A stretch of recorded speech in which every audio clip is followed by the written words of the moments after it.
He kōna I purangi tēnei nā te reo irirangi o Aotearoa.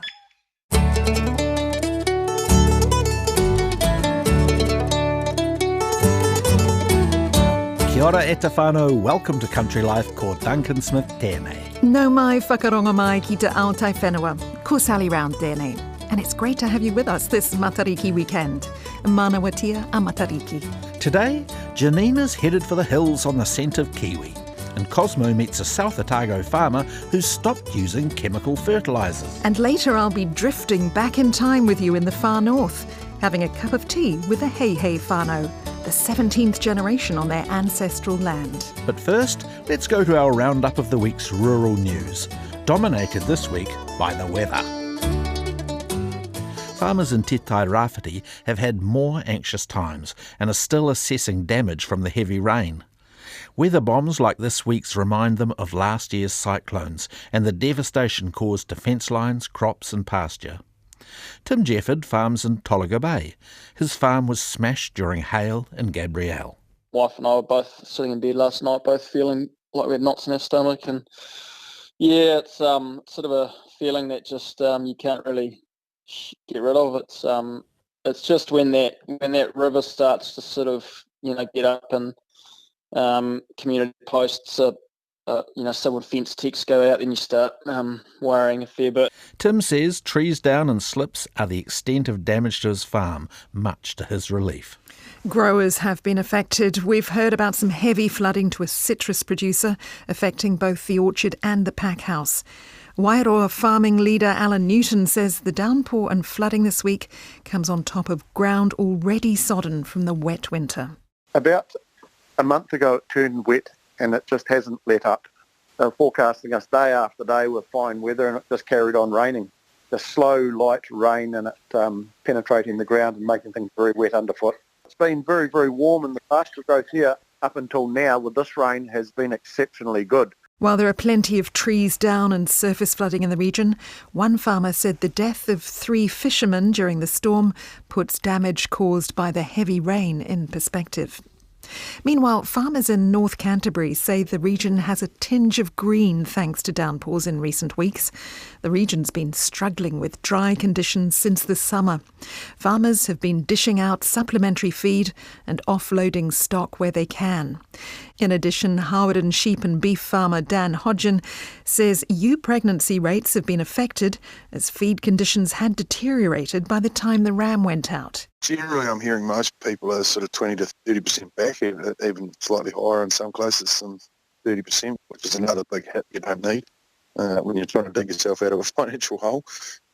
So that'll create some challenges, but then I guess as well, it's certainly easier to keep a single ewe going than a twin ewe through late pregnancy. To other news now, and farmers on the Chatham Islands have reverted to mustering stock on horseback after the island ran out of petrol. Petrol tanks ran dry about a month ago, and diesel supplies were running low after bad weather forced a barge to turn around last week. On top of this, farmers have had to cull stock because they haven't been able to transport animals off island as normal since April, while the transport vessel undergoes repairs. Chatham's farming leader, Tony Anderson, says without being able to sell stock, farmers have had no cash flow for months. All of last year's lambs and calves, once they weaned, they needed to be gone because the capital stock, the mothers, if you like, need that grass through the winter. So all those babies are still here. So it's causing issues on the farm with the welfare of animals. Although we're not in a welfare situation, it is compromising a lot of things. Some farmers have had a lot of surplus cattle that haven't been able to be moved for years because of restrictions on the ship. So a lot of them have had to be put down to allow some feed for younger animals. It's hoped the ship will leave New Zealand in the next week or so. Let's take a look at some horticulture news now. And the industry has overwhelmingly voted to continue with an industry levy, 15 cents for every $100 of sales. HortNZ says a big focus will be ensuring growers have fair and reasonable access to fresh water.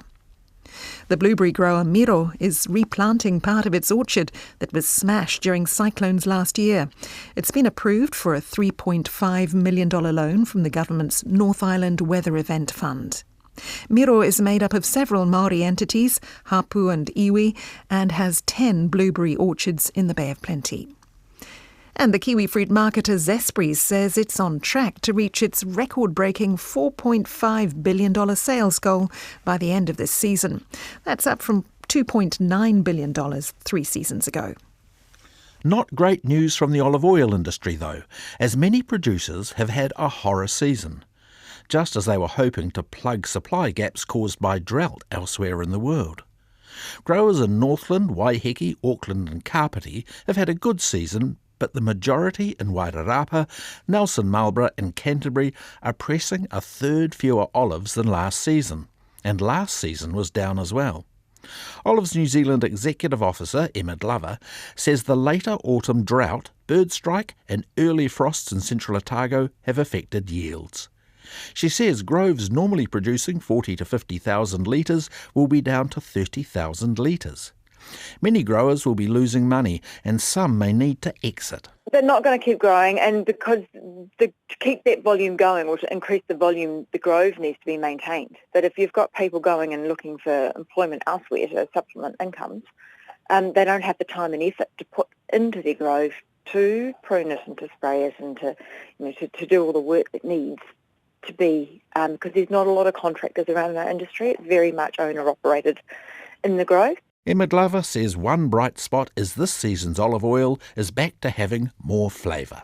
Fantastic. A 50,000-strong petition against the live export trade has been presented to the opposition's Damien O'Connor at Parliament. A ban by the previous Labour government began in April last year, but the coalition government has promised to reverse the ban and create a gold standard of exports. Live Export NZ Chair Glenn Neal says MPI is working on new regulations and he expects further consultation by the end of the year. Certainly too soon to look into the logistics of that ahead of the standards being set. Yeah, there is a balance to be struck with regulation, that it must be achievable and it must be economic. We must be at world's best practice, not too far ahead of that, otherwise it gets impractical or too expensive. So we're confident that we can keep up with the rest of the world and have a system that Kiwis can continue to be proud of. Glenn Neal says the ban is worth nearly $500 million in lost GDP and farmers will welcome its return. And finally, an auction of vintage tractors near Christchurch has had collectors excited this week. 49 of the machines restored by the late Bob Voice are up for sale at his farm in Kirwee. Here's Proctor Auctions Director Ronnie Proctor. So there's 49 tractors. The majority of them are fully restored, and then there's some that are partially restored and waiting to be restored. There's a nice Field Marshal. I think it's a 1936 Field Marshal. From what I believe, that's the rarest one out of the lot of them, and it's a fully restored one and in really great condition. The live auction starts at 11 on Saturday morning. You're listening to Country Life on RNZ National, 101 FM. Just 20 minutes away from the hustle and bustle of the city, there are kiwi running around the hills of Wellington. It's the realisation of the Capital Kiwi project several years in the making. Last time, Janina Schwanneker introduced you to the team at Terafiti Station, where the first of 138 kiwi were released into the wild. Well, today she's out with the project team, listening in. It's dusk when I meet the Capital Kiwi project team near Terafiti Station. I'm Paul Ward and I'm the founder and project lead for the Capital Kiwi project. I'm Jeff Hall. I guess I'm a field services ranger, I suppose you could call me, for the Capital Kiwi project. Now also live locally here in Makara. We set off to the top of the farm. From there, the sea is still as glass and the sky is just turning a soft pink. There's no wind and the turbines are quiet except for a faint hum. The perfect conditions to catch a kiwi call. A number of the birds released were fitted with transmitters to help with monitoring. Jeff takes out a transmitter to help with our search. Every week or two, just the transmitters output a whole lot of information to us as to whether they're incubating on, if they could be nesting, or what they've been, how much activity they've been up to every night. Horribly loud. The frequency of beeps offers insights into the kiwis' habits and where they might be.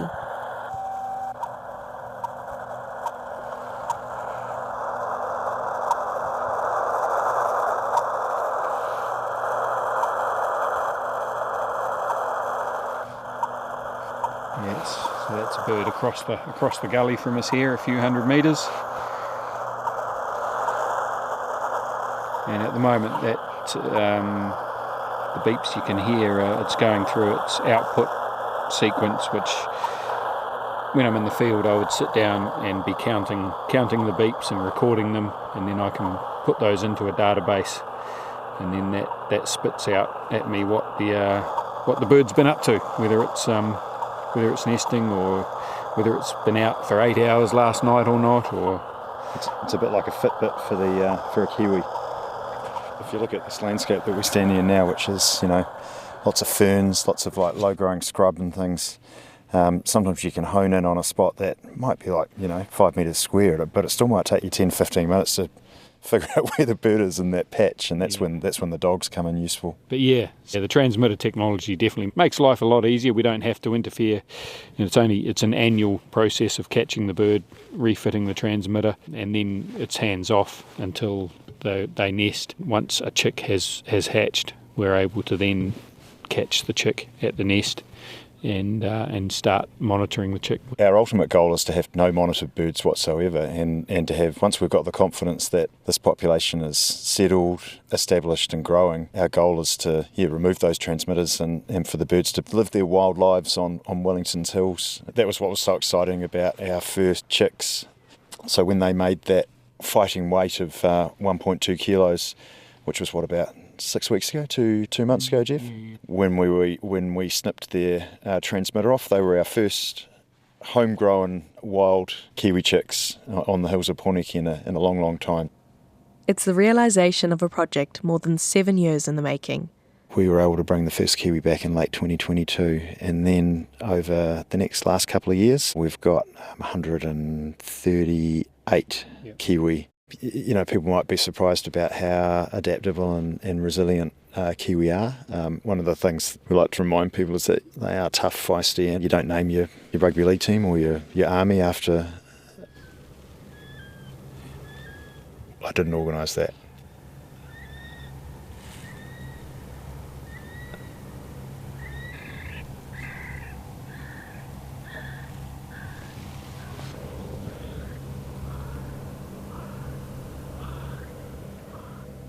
So that would be where we've got a male and female calling to each other? The male sounded like it was the one across the valley here, and the female...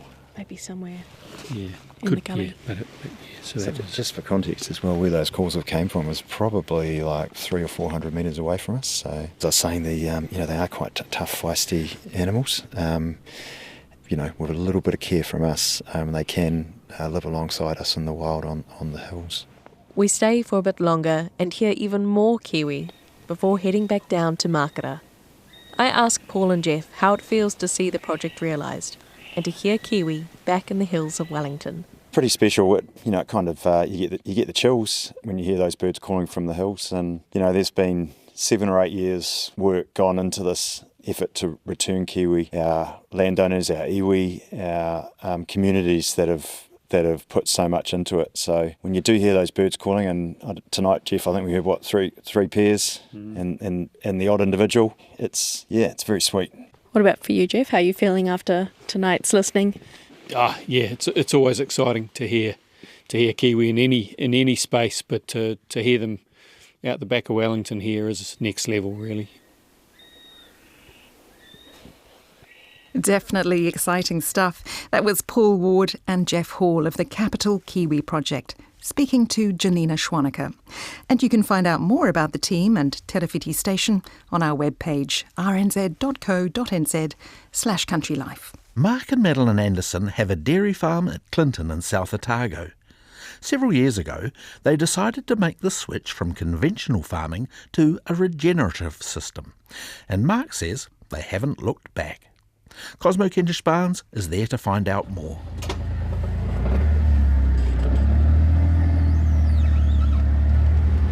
Mark, we are driving through your farm now in your side-by-side.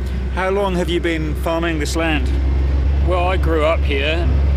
I am the 5th generation, my kids are the 6th, and this is really the place where my ancestors laid down their roots.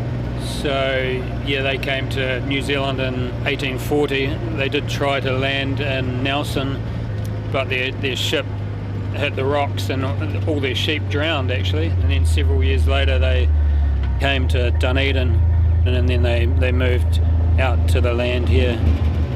So, yeah, we've really been on this land for many decades now. This was the original homestead down here, and the farm gets its name, Westridge, from this ridge down the side of the farm here, and it's risen up probably 20 metres above the Waiwera River, which we boundary for 7 kilometres. So how big is your farm? My father owned some of the hill block behind us, and when he converted to dairy in 1995, he sold that hill block and he bought some neighbouring property. So the farm is now 550 hectares, and we also added to that in the last 10 years or so when we bought the neighbouring arable farm and brought that into our dairy operation.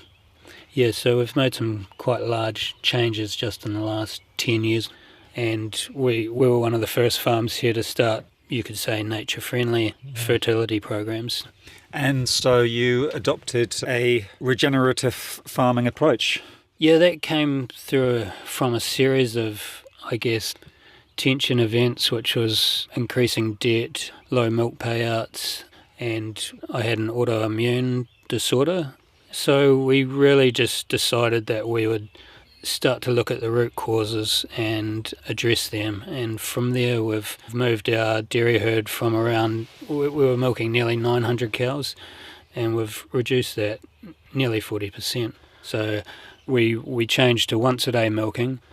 That's taken a lot of pressure off the people and the land. And I sort of look at it like it was more risky to stay in that other model of importing fertilisers, importing inputs and so forth. So I think we made changes at a good time, and we're trying to breed a more resilient herd as well, so more of a dual purpose herd that produces beef calves as well as milk. You mentioned the autoimmune disorder.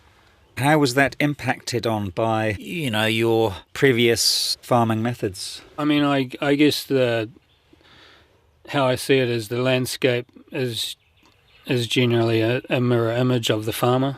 If the landscape's healthy, then the farmer's healthy. And these inflammatory diseases are just stress responses, really, to the environment you are in. And it's the same for animals. If animals are under pressure, they'll express those negative effects. We are in one of your paddocks right now. How does this paddock differ to when you were doing conventional farming? Yeah, so we've been seeding diverse pasture species for nearly a decade now. The botanists from Lincoln were here and they counted over 30 species. And this paddock here, we've also introduced agroforestry, so there are trees spaced around 25 metres by 20 metres, and these are all deciduous trees, so they lose their leaf and add that organic matter to the soil in future. And these are actually nut trees in here, walnuts and pecans. And then other areas around the farm, we are planting nitrogen-fixing trees like alders. These trees are going to drastically change the landscape, aren't they?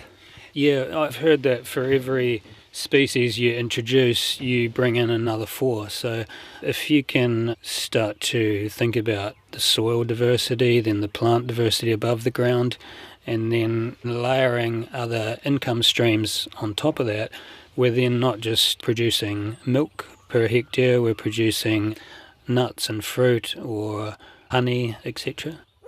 Do you find that what you're doing here is generating interest from other local farmers who are thinking that they might want to try something different? I think it takes a real mindset shift, and mine was probably my health issue. I think it takes something to really knock you down before you change. But we really want a farming system that will last thousands of years, not just a few hundred years. So we need to think hard about what that looks like. more perenniality, more drought resilience, increasing that soil organic matter. We've seen that increasing. We've seen even base minerals increasing like phosphate, potassium and so forth without adding any. So when you start to see those changes, they call that emergent properties. So you see emergence starting to happen within your farming system, whether that's the soil minerals like I mentioned or greater bird diversity. So we've started to see ground nesting birds in some of the pastures at certain times of year now, and I never used to see that at all when we were grazing our pastures to the carpet basically.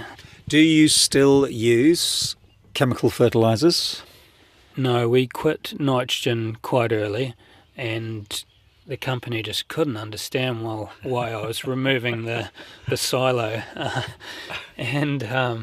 We were never large users, but I guess, yeah, that was just part of the transition that I had to get my head around, like re-establishing the nitrogen cycle naturally, re-establishing the mineral cycle, which we're starting to see now with greater plant diversity and deeper rooting plants.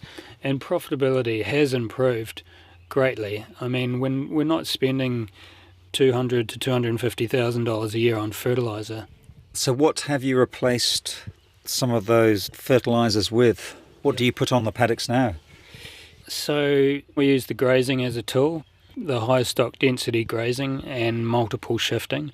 And cows are recycling nutrients. I mean, they're the ultimate recycler really, because they return around 80% of what they're eating back to the soil.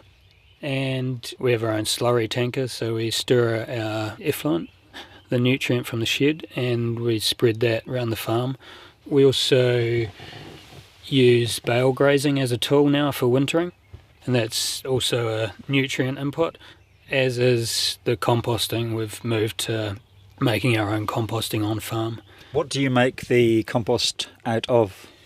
So mainly white wood from likes of the willow along the river, and we chip them and we use that as the carbon source, and then we'll add slurry to it or cut grass, or we'll grow sometimes cover crops beside our compost rows.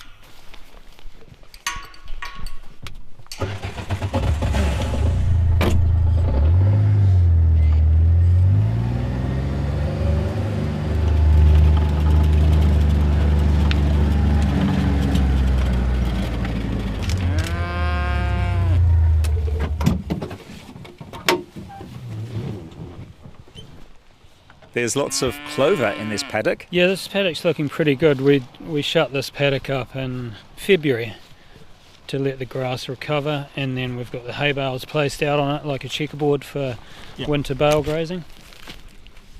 Mark is digging a square into the ground so we can have a look at the soil to see how it's doing. Oh yes, that does look like chocolate cake. It does. And there's some big worms in there.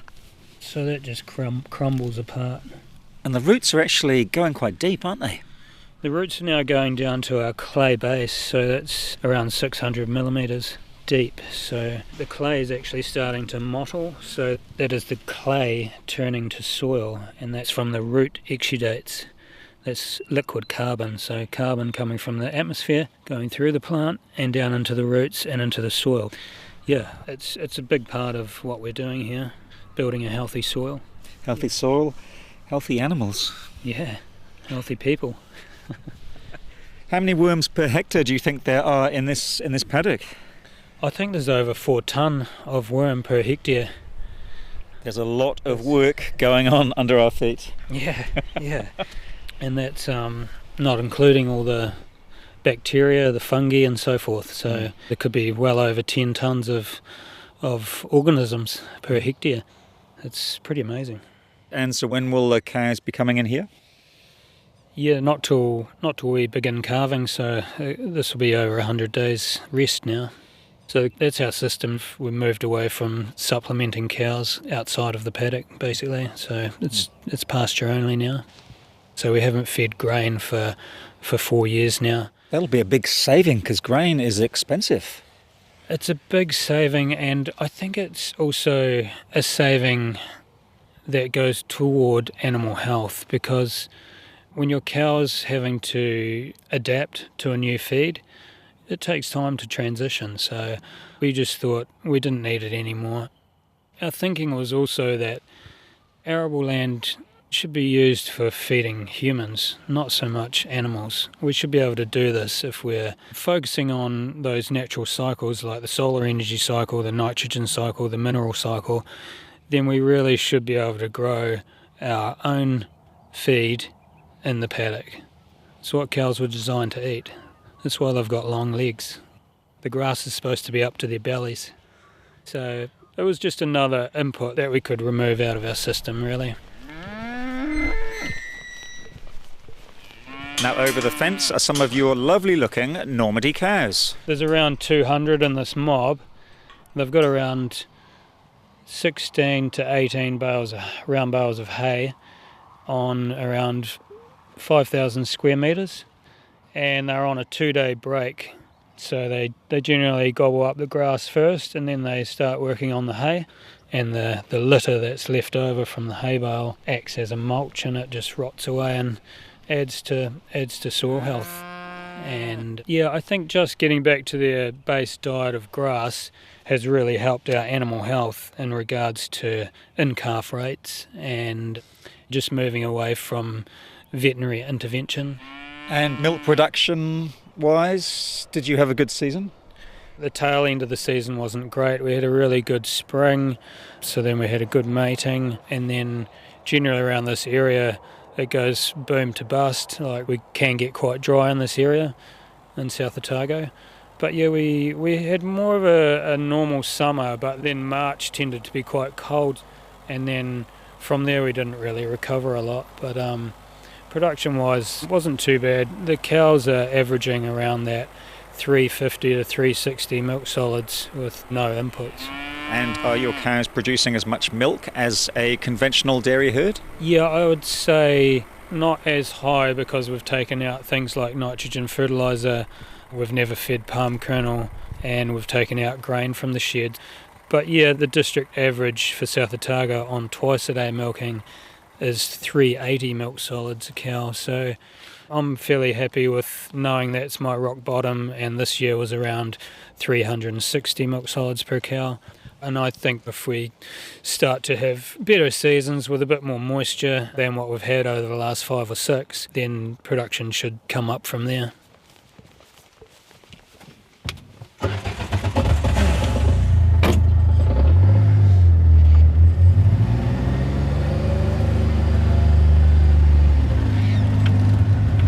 We've come to where you are making heaps of compost. Yes. Now you've got 5 or 6 long rows here, and one of them's been used up. Yeah, so this is where we've removed a compost row and spread it around the farm, and it was a bare strip, so we've planted that no-tilled oats into that, and then this is going to be the cover crop mulch for the garlic. So we're going to pull a furrow down the middle here and push garlic into the ground, and then we'll either mow this or roll a crimpet, which kills the oats, and then the oats acts as a mulch. So we're just trialling that. And this row is about, 3 metres wide and 300 metres long? Yeah. There must have been a lot of compost that you got from this row. Yeah, there's a lot. Last year we had 3 kilometres of windrow, and we've been spreading it on the paddocks around that 7 to 10 tonnes per hectare. Yeah, so it's good stuff. And it doesn't cost much to make? Not a lot, just a little bit of diesel and time, really. That's it? Yeah. Don't know what that stuff looks like. Yeah, Mark's grabbed a handful of compost, and gosh, that's looking good. yeah, if the weather stays mild, we'll spread some of this. Yeah, there's great research around having greater biology in your soil will help your soil temperatures stay warmer going into winter, because there's more activity happening, so we will potentially grow more grass on the fringes. Yeah. So it's during those colder months when normally you wouldn't have much grass growth. Yeah. quite simple, really, some of these practices, aren't they? I mean, it's just what used to happen, really, before we started burning more diesel and replacing people with machinery. And in the paddocks beyond the compost, we can see a mob of cows grazing, and you've got some fruit and nut trees down there. Yeah, we started to plant apple, pear, walnut, and then some native plants in there as well. So we're designing a system that comes under the umbrella of alley cropping, which is a system that harvests food from the alleys between the paddocks, and it's all north and south facing, so the fruit and nuts will gain sun throughout the day, and so will the pasture or crop that you grow down that alley. And then it just adds to biodiversity and shade and shelter for animals as well.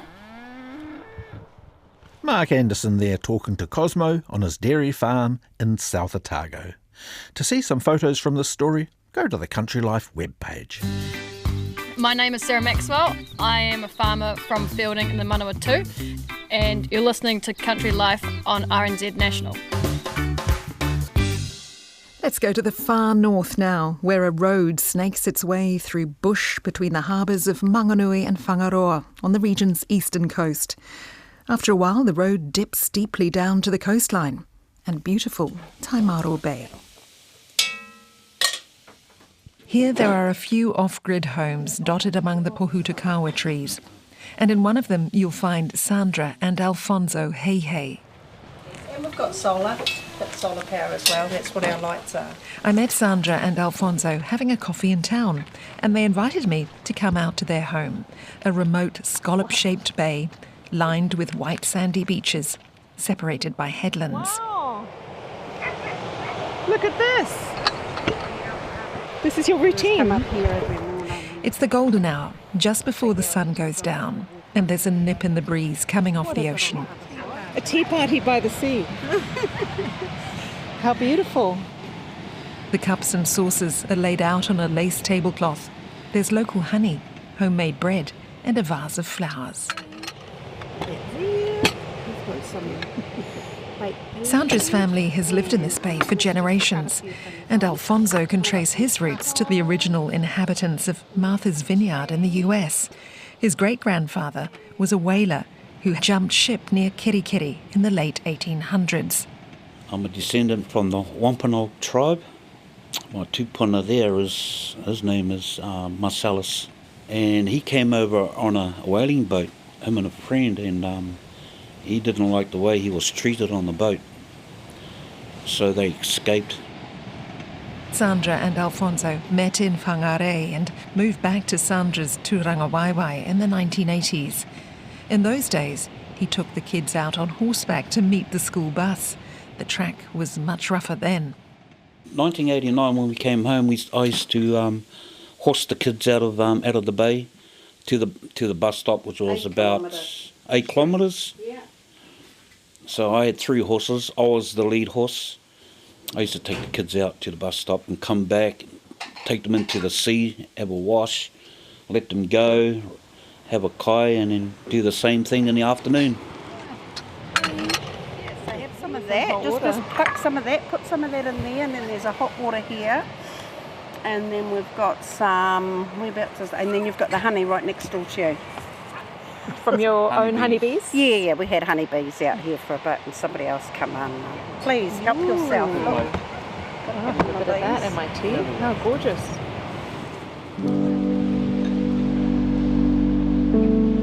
The couple are among the kaitiaki of this place, which has a long history. Ko Sandra Hei taku ingoa, no Taimaro taku kāinga, te hapu o te Aokiwa, ko Ngāti Kahu ki Whangaroa te iwi. I am 17 generations of the Mamaru waka and my tupuna, so that's my genealogy link to this beautiful place. 17 generations on this land. Generations. Yep, 17 generations. The waka came in here? Yes, the waka did come in here and in other parts of Manganui as well, but for us, yeah, that's our tupuna kōrero here.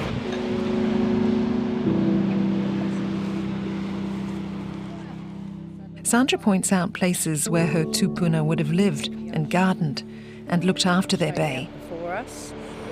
To the left we have a pā kāinga, like a village, and that place is called Tuanui.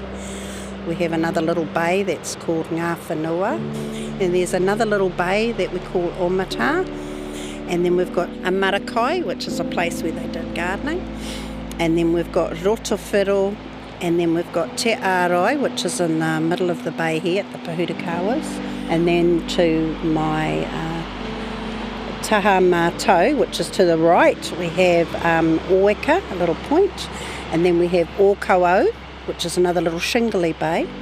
That's where they did a lot of whaling, hauling the whales in there.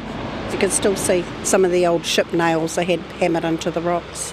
And it's not a big bay, yet all these small places have special meaning. They do. It's a place where our people, the old people used to do their living, really, their mahi to live. You know, they grew their food, they did their gardening, they harvested their korari, their flaxes, and they just lived and breathed the land that's here.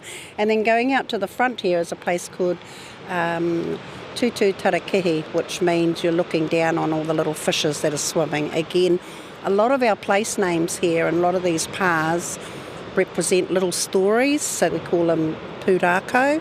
So there's always a kōrero to a name and a meaning. It's like a person had a meaningful name as well. So.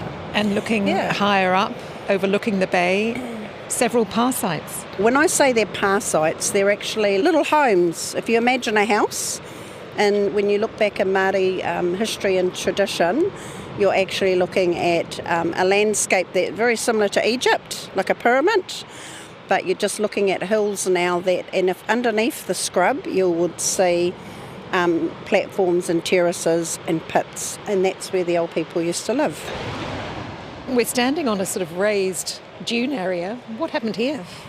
So this is a part of the sand dune that you see, the rolling sand dune in front of us here in the bay. That was a part of a tsunami back in the 1800s. It was an area that was gardened, but it was also used to do some kumara and rua pits as well, just because it's very sandy, thick with sand, and used to have fern root in that where they used to store some of the riwais and the kumaras in that historically. A rich area for mahinga kai? Absolutely, but everything was done in a sustainable manner. Bit saddened when I see some of the practices that are used today. We struggle a lot now for a lot of our kai moana because of the ongoing commercial boats that we see out, longliners. They fish whenever. In the old days, the old people only fished on the moon, on the maramataka. They only put their nets out at certain times. They didn't leave them out for days in the water. All those sorts of things and those practices aren't respected anymore, and those values, and that's really hard. You know, you have recreational fishing and then you have commercial fishing, and it just strips the coast. So we've been home now over 35 years and we've seen the difference, the depletion of our kai moana. So how often would you get a feed from the sea here? About once a fortnight we'd get a little bit, you know, and when I mean a little bit, I only mean like 3 or 4 things, because that's all you need, you know. You don't need to catch bin loads or sacks fulls or bucket fulls. You just need enough to eat. We try our best to do it according to the maramataka. This place will sustain us if you give it the respect that it's needed. Sandra has held leading roles with her marae and iwi. With the internet, she can carry on her governance roles and her interest in archaeology and history, alongside caring for the people and the land. Are you seeing many people come back? Not in large lots, but we do see those who are searching for a connection, searching for their identity, sometimes just searching to survive. So there's a lot of work to be done by our iwis in general, and by a lot of our families, because a lot of our families are really disconnected from the land, disconnected from their history and their traditions and our values, the old people's values.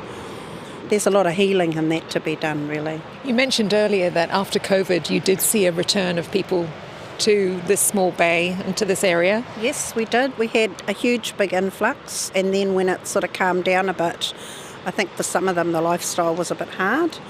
So, well, it wasn't for them. Because Taimaro is not a material place. You need to take it for what it is, not come here and change it. Not come here and think that you can make $1 million out of this place. You know, it's not about making money, it's just so beautiful. You have to appreciate what we have.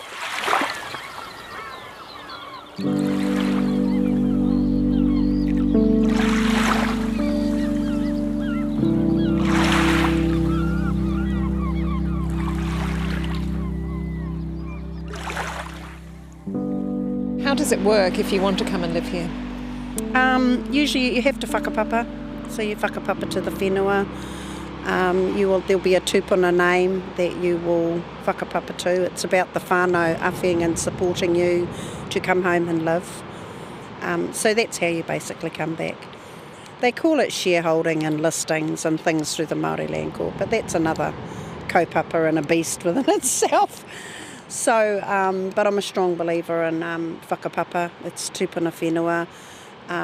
To me, in terms of things that are ownership, we're just caretakers. Every human being is a caretaker. How long do you live for? That's the time you have.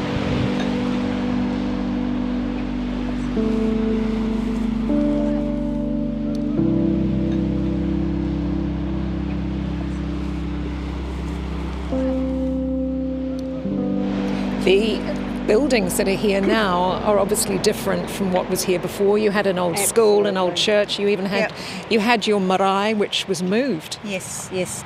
So we did have a marae that was put up so that the old people could have a voice in the time of the land that was taken. So basically, Taimaro was given a native reserve in 1865. The old people then petitioned because a majority of their land was taken between Whangaroa, Taupo Bay, all the way out to Monganui.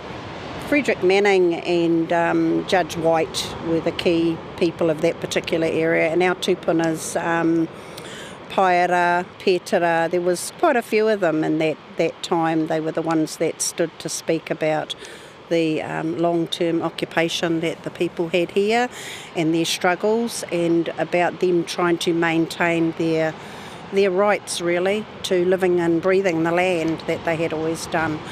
So it was about trying to protect their old burial sites, trying to protect the places where they grew their kai, trying to protect the resources that were here, because the resources were being stripped.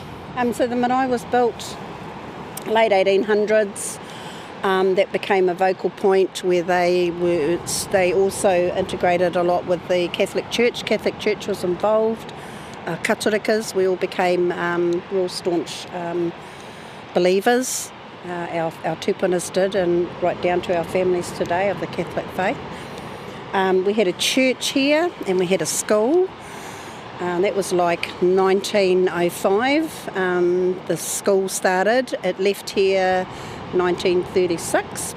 In them days, life was pretty hard, so the priest at that particular time decided that they'd move the settlement, or the church and the school, to Kaio, to Whangaroa, to a place called Waitaruke, so that the children have more access to facilities, resources, because you're pretty isolated out here when you think about it. It's a long way from anywhere. It's a bit of a drive, and the road is pretty rough. And in them days, it was only a horse and a cart. My grandfather records in his diary, the boxing on my wheel was broken, so I had to stop and fix it. I was trying to work out what is a boxing in a wheel. Then I realised it was a horse and cart, so just another era. Getting up that hill with a horse and cart would have been quite something. Yeah, and then of course there was waka ferrying, so everything went out by barge.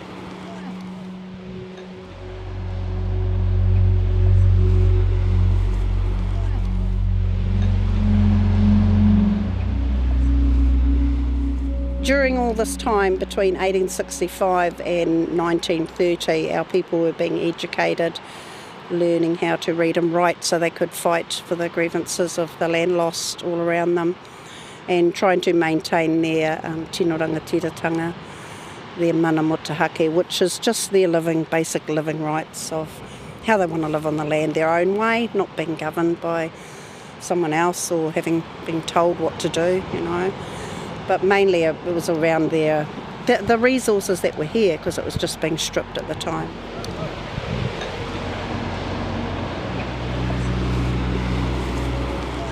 So Sandra, what do you see your role as today here in the bay? I see myself as a kaitiaki, ahika, someone who stays home to keep the fires burning, someone who's here to manaaki people who come, because that's what the old people used to do. When I have a reflection of that, sometimes I think they did that too much. They were too kind, too nice, because they had so much taken from them. But I will continue to maintain what they did, because that's very important, you know. And I love doing that. Those are my fond memories of how they were. As soon as someone come, you had to put the jug on and make a cup of tea and pull out all the fine china. Well, we had the plastic cups, but anyway. Well, I can attest to that. We've been sitting here looking at the bay with the fine china, the tablecloth, and the homemade jams and the homemade bread. And what a special welcome it's been. Look, the sun is going down now. It is. It's getting a bit chilly in that now. But so that's my role, to transfer everything that I know to my children and grandchildren and to the next generation. Values of this place here, these stories and things I'm telling you are so important for them, because it's who they are. It's what sustained our tupuna and generations before them. Without these places, we wouldn't be here. So I appreciate the hard living they had, making things out of nothing and surviving. And let's go inside.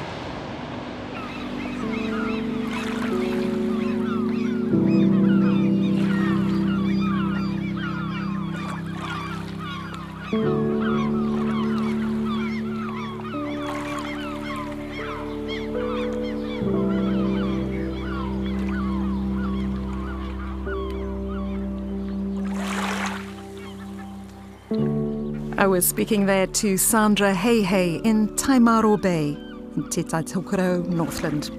And for Sandra, Matariki is a time to reset, a new year, new friends and a new chapter. Head to our webpage for some glimpses of that beautiful place. And there are plenty of photos on our webpage of the other stories you've heard on the show today. Go to rnz.co.nz/countrylife. It's great to hear your feedback and ideas for interesting future stories. You can let us know by emailing country@rnz.co.nz. We'd love you to follow Country Life so you don't miss an episode. Just click follow on your app. And if you enjoyed the podcast, we'd really love you to give us a plug on social media or tell a friend about the show. Click the share button in this app to send this episode to a friend. The stories in this episode were produced and presented by Cosmo Kentish-Barnes, Sally Round and Janina Schwannecker. And in the studio production team today, David Knowles and William Saunders. Catch you next time. Mana watia a Matariki.